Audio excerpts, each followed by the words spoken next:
Now, I've just received in the post from one Henry Dorsett Case this package addressed to me, to Carl Tessier Ashpool.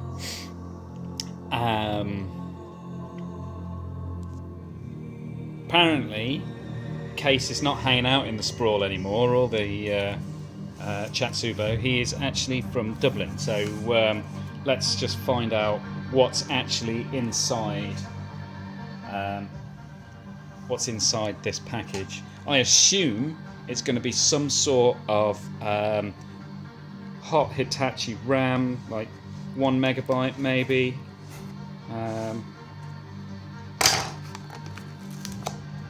I hope I don't get in trouble with the Yakuza. Right, here we go. Let's try and hold the camera and like manipulate these scissors at the same time is proving more of a challenge than I was anticipating.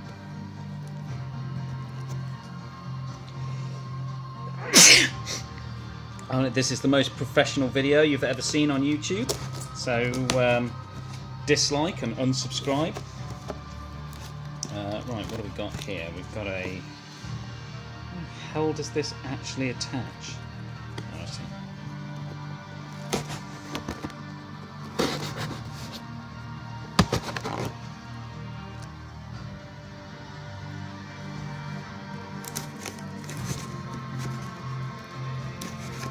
Right. I think now... no, I'm still totally unable to do the damn thing. Pull this thing out. Right, I've managed to get that open. Let's see what's inside, shall we?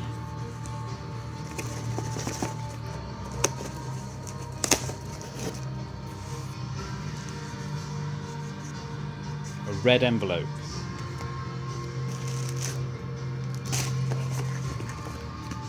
A copy of The Peripheral by William Gibson. Excelente. And what's this inside it? To Dad, happy Valentine's Day. I think you are a superhero. Love your little girly superhero. Just like to... let me just turn this around. I'd just like to say right now, I'm not a father. I don't eat children for supper. That came out of the book. I'm assuming it's because it's like secondhand, and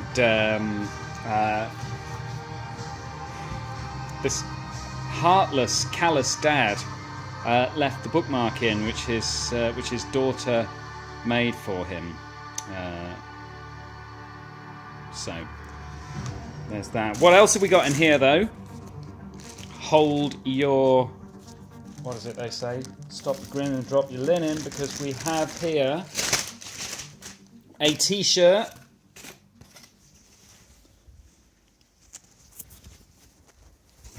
There it is. Repeal the 8th. It's my abortion rights campaign t-shirt. For those of you that don't know what this campaign is, this is a campaign to repeal the 8th Amendment to the Irish Constitution in order to make abortions free, safe and legal. It's a very, very good cause. I donated some money to said cause.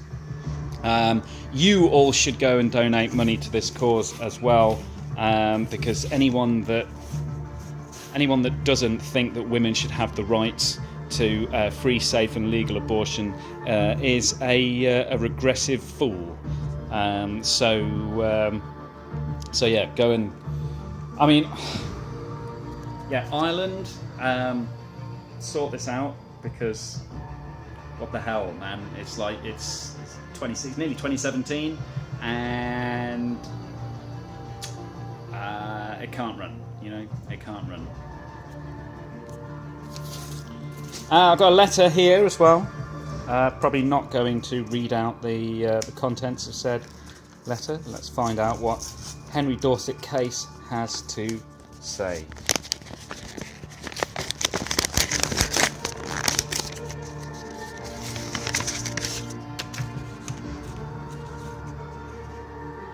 It wasn't easy finding a Christmas card for an atheist, so this was natural selection. Very good.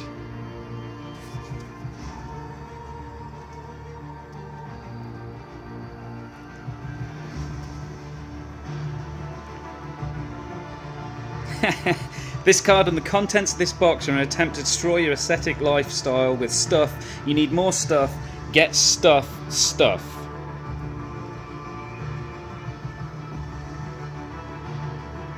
Merry happy end of the year type time. We love you loads. Come visit us again soon. Also, put it in shops and libraries. You gotta love in jokes, haven't you? What is this? Mount Sinai. Learn how to use your sacrificial faith and see results in your life through the campaign of Mount Sinai. Now, I know everyone watching this is obviously like as interested as I am right now. So, I'm so excited about this. I'm even going to sit down. Here we go. Mount Sinai, December 2016. Receiving a new story. Moses was led into the desert after leaving Egypt, where he met God on his natural altar when he went up to the top of Mount Sinai. There he saw a phenomenon. Not just an ordinary dry bush, but a burning bush. Of course, go to Australia, you see that sort of thing like literally all the time. The trees out in the desert, their bark is basically charcoal because they regularly spontaneously burst into flames. So anyway, it was on fire but was not being consumed by the flames. What was an average plant had become a great wonder, and after Moses' encounter with God there, he would never be the same again. Now, I've seen bushes on fire.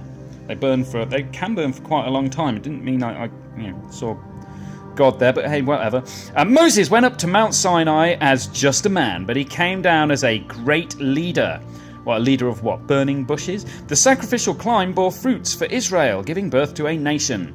This is the purpose of this campaign of Mount Sinai. You could be the next phenomenon. Does that imply that they're going to set me on fire?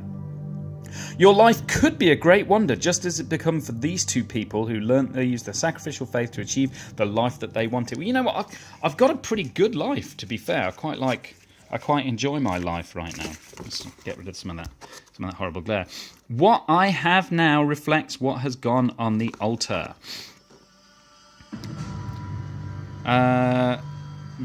Before I came to the UCKG Help Centre, I had nothing. I heard what was being preached from the altar and decided I would do my best to do what it takes. The early sacrifices that I made were of £100 and £300. Back then, that was a lot of money, but now that is not a lot for my wife and I. We can spend that amount on lunch, and that's because of the blessings that God has given. Right. Call me crazy, but I always thought that God, like that whole like being rich thing, I thought that was the bad deal. I thought you were not supposed to do that or something. That was but whatevs, who am I to comment on this? Why would you spend £300 on lunch though?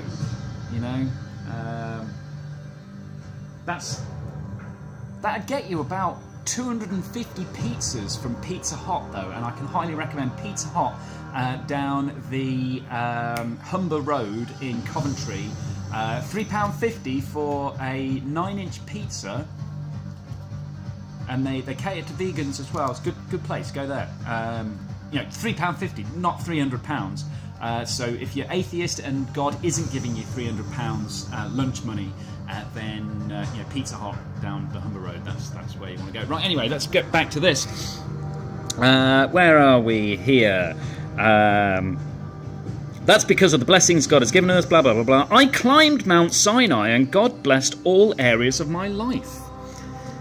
Today, our sacrifices, humanly speaking, sound like great amounts, but to God they are nothing. Yeah, God is rolling in loot, literally.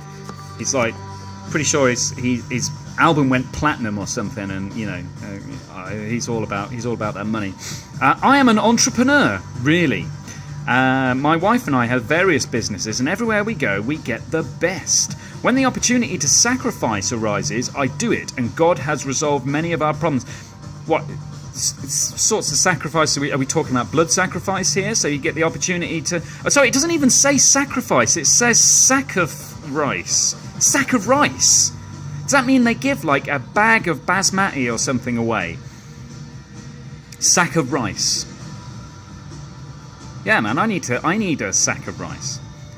This year, one of our contracts for 12 properties on behalf of an investor was rescinded, and we lost the properties. They were worth between £11 million and £13 million, but because of our sacrificial faith, we got them all back. We have also exchanged contracts for 39 units to be built into an affluent area in North London. Well, la-dee-da. Isn't that great? That is really, really good. So rather than sort of making that sacrifice and maybe like giving money away to help the millions of homeless people that are on the streets of London, Dublin, Birmingham, every city in the UK, you, turned a profit for yourselves? That's pretty holy, guys. Nice one. Right on there. Right on righteousness. And people wonder why I'm not Christian. Anyway, let's carry on with this. Where are we got to here? My family and I am very happy, yeah, no doubt. I drive a Bentley Bentayga, whatever that is, a Porsche Macan, a BMW and a Citroen. What, all at the same time? Excellent. What an amazing... I have an apartment in North London and a house in Kent.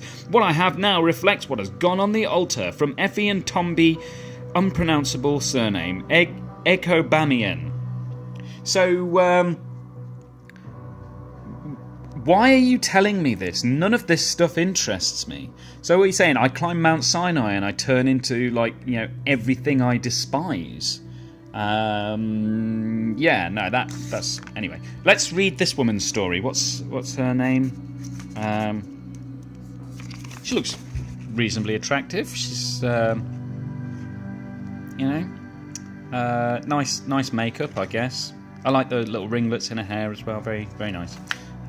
So let's see what the UCKG Help Centre did for her. Before I came to the UCKG Help Centre, I had come out of a broken relationship. I had a daughter from that relationship, and actually, once in the UCKG, we got back together, got married, and then divorced. What? What, you married your daughter? It was so disappointing because you think you've made it in the sense that everything was fine and he'd changed, but we were happy for only 2 or 3 months. After that, things started going downhill. He was a drug addict and he would do anything to satisfy his addiction. Now, call me crazy, but, drug addicts... Just say no. And from experience, it's rare that people can change. At least not with a lot of support. Don't feel bad. It's not your fault. It's probably not his fault technically either.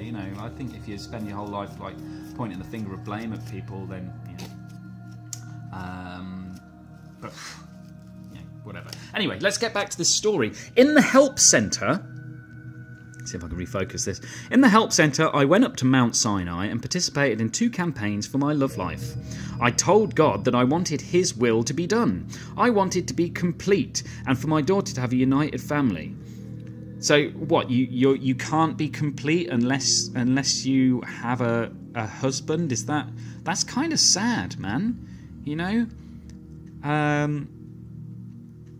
I think unless you feel complete before you actually find a partner, then you'll never truly be happy. But hey, that's me. What do I know? I've been single for 10 years or whatever. So who knows? Anyway, where did we get up to? So you climb Mount Sinai. I imagine climbing Mount Sinai would be pretty cool. I mean, I've climbed Mount Kilimanjaro. And that was pretty awesome. But Sinai, yeah, okay, cool. Especially if there's God at the top of it, because I bet he looks pretty awesome. I told God that I wanted His will to be done. I wanted to be complete and for my daughter to have a united family. I never envisioned John as a potential future partner. I sacrificed money, I fasted, I did spiritual sacrifices, and I prayed more. John eventually started attending the UCKG after overdosing and developing an anxiety disorder and having panic attacks. He began to use his faith and stop taking drugs and doing all that he knew was wrong. Yeah. Okay. Right, anyway, so God showed me that His will was for me to be with John. Well, what a guy, you know. God wants you to be with a anxiety-ridden drug addict. That's cool, I guess. He brought us back together. Oh, wait, this is the same guy. Because you never actually said, is this the same guy? So this is the guy that you divorced, got back together with, divorced again, and then what? Got back together with again? Or is this a story of how you got back together with him, and then what? Divorced? I don't know. Anyway, on Sunday the 27th of November 2016, I got married to John again. Well, it's the third time. We were separated for 7 years. He's a completely changed man. There is no resentment from the past. I'm very happy now. I love John very much, and I believe that he is a gift from God. Sacrifice is the way forward, and it's given us a brand new story. That's Lisa Zapata. I'm assuming that's her. Or this might just be a stock image, you know, from like Getty Images or something like that. You know, if you do a Google search for deluded woman, maybe that comes up. What's on the back here? This is the opportunity to use your sacrificial faith. For more information on how to send your request to God's chosen altar, Mount Sinai, up until 18th December, to give us a call. What does this? What does it actually mean, though? Does that, by sacrificial faith, do they mean PayPal account details or something like that? Is that what they're talking about? So, I don't know why I was sent this thing in the post, presumably so that I could be as confused about it as this person was. I could do a dramatic reading of it. Like, learn how to use your sacrificial faith and see results in your life throughout the campaign of Mount Sinai. Yeah. But other than that, it's just like, it's the story of I guess these are made of... Oh, wait, no, that's actually her there. Is that her? There she is. So that's not a stock photo, because that's actually her. She's getting married. Is she getting married on Mount Sinai, or is that like green screen stuff? Or is this before and after shots or something? And then there's these guys. They're loving their Porsche and their shiny floors and everything. Yeah, cool. So that's awesome. So if I like sign up for this, then potentially I could end up either having tons of money and loads of cars, something I'm completely uninterested in, or having kids and a marriage. Again, something I'm really, really not interested in. So it's cool. There is a website here. Anyone that's interested in signing up for this, maybe with a fake name, fake account, or something like that. There's this here, uckg.ie. So there it is. That's the big opening of my Christmas gift from Henry Dorsett Case. And if you don't know who Henry Dorsett Case is, you need to go and read more books. Okay, I'm not going to tell you which books, you have to find out for yourself. Google will be your friend in this instance. Okay, so that's it from me. Tune in on Friday for the live stream. I'm going to be streaming Krampus. It's some terrible Christmas game. 7:30 p.m. That is when I will be doing it. That is when you should tune in. And whatever. Have a good Christmas or whatever you're celebrating. Winter solstice today, so the nights are about to get longer again. The nights are going to get shorter. The days are going to get longer, and that can only be a good thing, right? I don't know what time it is now. It's like 10 to 4 and it's already getting dark outside, which kind of sucks. But this time tomorrow it's going to be that little bit lighter, so yeah, celebrate that. Celebrate Saturnalia, celebrate Yule, celebrate any of those pagan festivals which the Christians usurped in order to convert more people to their faith. But whatever. 'Tis the season to be jolly. And to tidy up my house as well, which is what I'm about to do. So peace out, and see you next time.